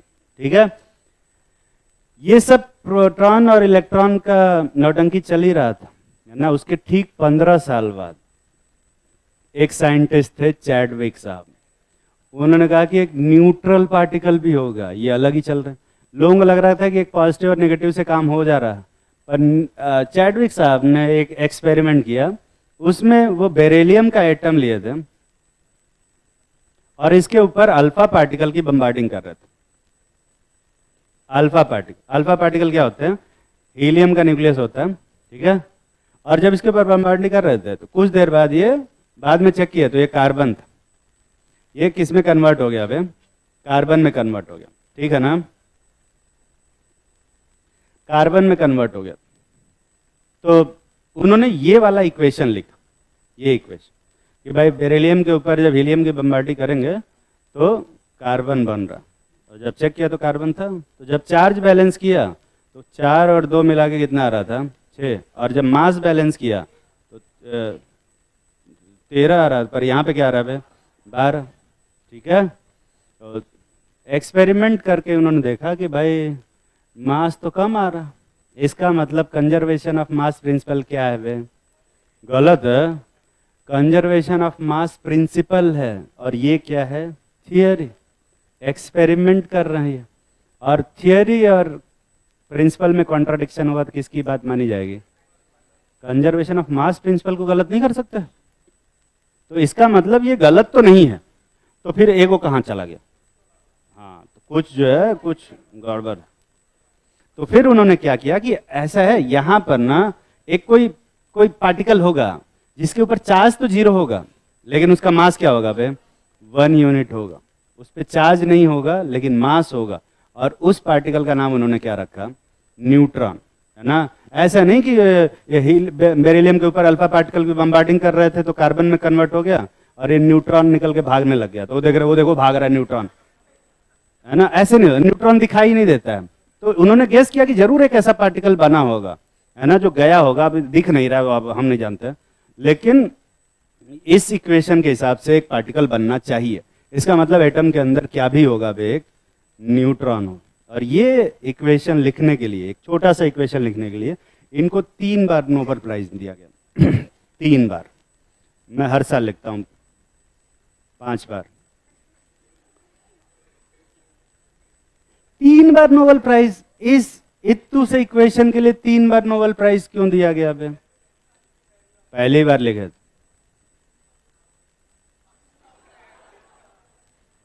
बात तो सही है, पर एक बार देना चाहिए था। 3 बार क्यों दिया? बताते हैं। पहला तो ऑब्वियसली न्यूट्रॉन की डिस्कवरी के लिए दिया गया, ठीक है। दूसरा नोबेल प्राइज दिया गया, ये जो रिएक्शन लिखी हुई है ना, ये कोई केमिकल रिएक्शन नहीं है, ये एक न्यूक्लियर रिएक्शन है। ध्यान से देख, यहाँ बेरिलियम का न्यूक्लियस हीलियम के न्यूक्लियस से रिएक्ट करके कार्बन का न्यूक्लियस बना रहा। अगर किसी कंटेनर में बेरिलियम मॉलिक्यूल, बेरिलियम का ऐसा डब्बा भर के और हीलियम गैस भर के इसको कितना भी गर्म करो, कार्बन में कन्वर्ट नहीं होगा। ठीक है। तो ये एक्चुअली में पहली बार किसी ने न्यूक्लियर रिएक्शन लिखी थी, फर्स्ट न्यूक्लियर रिएक्शन लिखने के लिए उनको नोबेल प्राइज मिला था। और तीसरा नोबेल प्राइज मिला था एलिमेंट से एलिमेंट में कन्वर्जन के लिए। बेरिलियम एक दूसरा एलिमेंट था, कार्बन एक टोटली डिफरेंट एलिमेंट है, उसकी केमिकल प्रॉपर्टीज एकदम अलग है। उससे पहले तक डाल्टन साहब बोल के गए थे कि एक एलिमेंट दूसरे एलिमेंट से अलग होता है ना, और बिल्कुल ही अलग होता है। उसको चेंज करना तो छोड़ ही, तो चेंज कैसे कर सकते हैं? हाँ, चेंज करना सब किताबों में होती थी। ये इसमें क्या होता था कि ये पारस पत्थर है, लोहे को टच करा रहे हैं तो सोना बना दे रहे हैं। वो साईं बाबा हैं, पानी को टच करके तेल बना रहे हैं, है ना। उधर वो अपने वो कौन से हैं, यीशु जी हैं, वो पानी को टच करके उनका अलग ही है, वाइन चल रहा है उनका, वाइन बना रहे हैं। सबसे बढ़िया तो वही खेल रहे थे। रिलीजियस जोक वैसे नहीं करना चाहिए, जल्दी लोग फायर हो जाते हैं, पर हाँ, मैं रिलीजियस जोक नहीं करता वैसे, और ना पॉलिटिकल करता हूँ। तो कोई ऑफेंड तो नहीं हो रहा? हाँ हाँ हाँ, कोई बात। तो उससे पहले तक एलिमेंट से एलिमेंट में किसी ने कन्वर्जन नहीं किया था। ये पहली बार था कि किसी ने बेरिलियम एटम को कार्बन में कन्वर्ट कर दिया, और इस मेथड को यूज करके बहुत सारे एलिमेंट से एलिमेंट में कन्वर्जन किया गया। इवन मरकरी को भी गोल्ड में कन्वर्ट किया जाता है आजकल। तो बहुत सारे लोग चमक के आ गए कि अरे वाह गोल्ड, है ना। मैं तुम्हें बताऊँ, मरकरी महंगा होता है गोल्ड से, है ना। तो अगर मरकरी खरीद के गोल्ड में कन्वर्ट कर रहे हो तो पैसा लगा के तुम पैसा फूक ही रहो, उससे फायदा क्या हो? तुमसे बड़ा बेवकूफ़ कोई है नहीं, है ना। पर मरकरी को गोल्ड में कन्वर्ट किया जा सकता है इस मेथड को यूज करके। लोग करते भी हैं एक्सपेरिमेंट पर्पज से, बेचने के लिए नहीं। ठीक है, लिख लो। नहीं, वहाँ दूसरा था, वो प्लूटोनियम पे न्यूट्रॉन की बम्बार्डिंग थी। ठीक है, और इसमें टोटली डिफरेंट कॉन्सेप्ट होता है। ठीक, ये सारा कुछ डिस्कशन हो गया। तो थॉमसन साहब, अच्छा थॉमसन साहब ना बड़े एक अजीब टाइप के प्राणी थे। उनके ऊपर एक कॉन्स्पिरेसी थियरी है जो ये कहती है कि थॉमसन साहब ने एक्चुअली में इलेक्ट्रॉन की डिस्कवरी की ही नहीं थी। एक्चुअली में उनके एक स्टूडेंट थे, उन्होंने अपना कुछ एक्सपेरिमेंट किया था। अबे सुन ले, पढ़ा नहीं रहा। तो एक्सपेरिमेंट करके वो दिखाने ले गए थॉमसन साहब को कि सर ये देख लीजिए, हमने कुछ देखा, इससे तो एक नया फंडामेंटल पार्टिकल निकल रहा है ना, जो डाल्टन साहब के लॉ को भी तोड़ रहा है, जो ये कह रहा है कि एटम डिवाइड हो सकता है। तो उन्होंने पूरा थ्योरी पढ़ा, पूरा एक्सपेरिमेंट देखा और कहा कि अच्छा ठीक है, इसमें मैं थोड़े बहुत चेंजेस करके तुमको बताता हूँ, मैं एक हफ्ते बाद आना। और उन्होंने एक चेंज किया कि अपना नाम लिख दिया उसके नीचे, और जाके एक हफ्ते में पब्लिश कर दिया। ये एक थियरी है, पर हाँ इसमें मुझे लगता है कि कुछ हद तक सही भी है, क्योंकि थॉमसन साहब ने ई और एम की अलग अलग वैल्यू नहीं बताई। अगर इतने ही समझदार होते तो ई बाई एम की वैल्यू ना बता के ई और एम की अलग अलग वैल्यू बताते, अलग अलग वैल्यू नहीं बताते। ठीक है, तो थॉमसन साहब ने सोचा कि देखो, अगर पहला पार्टिकल मैंने खोजा है तो पहला बार एटम कैसा दिखेगा वो भी मैं ही बताऊं। ठीक है, तो उन्होंने कहा कि जो एटम होता है वो कुछ इस टाइप का दिखता है, और इसमें जो जो जो हमारे पॉजिटिव चार्ज होगा ये पूरे वॉल्यूम में ऐसा डिस्ट्रीब्यूटेड होगा। क्या करें यार, कैसे भरें ऐसा। और जो नेगेटिव पार्टिकल होंगे, जो इलेक्ट्रॉन्स होंगे, वो ऐसे इसकी तरह सीड्स की तरह उसमें फंसे रहे। ठीक है, ये पूरा पॉजिटिव चार्ज रेड कलर में और ब्लैक कलर में क्या है, इलेक्ट्रॉन, इस तरह से रहेगा। और इसको उन्होंने कहा प्लंक पुडिंग मॉडल। और अपनी ऑटोबायोग्राफी में इन्होंने लिखा है कि ये ऐसा आइडिया उनको तब आया जब वो तरबूज खा रहे थे। ठीक है, तरबूज में वाटरमेलन देखा है तुम लोगों ने, रेड कलर के फ्रूट्स होते हैं, उसमें ब्लैक कलर के सीड्स धसे रहते हैं। तो जैसे न्यूटन के सर पे एप्पल गिरा था तो उससे ग्रेविटी हो जाए, ये तरबूज खा रहे थे तो इनको ये मॉडल समझ में आया। मैं नहीं मानता हूँ, मुझे ऐसा लगता है कि ये तरबूज खा नहीं रहे थे, तरबूज किसी ने इनके सर पे मारा था, तभी इस टाइप का ये बकवास मॉडल इन्होंने दिया। तुरंत रिजेक्ट हुआ था। और हाँ, कोई सेंस नहीं बनता इसका, है ना। मैं कभी कभी डर जाता हूं कि अगर ये केला खा रहे होते तब क्या करते। तो बकवास मॉडल है, बिल्कुल भी इस पे ध्यान नहीं देना, ठीक है। अगली क्लास में बताएंगे कि ये थॉमसन साहब का मॉडल लिख लिया ना, ठीक, नहीं लिखा।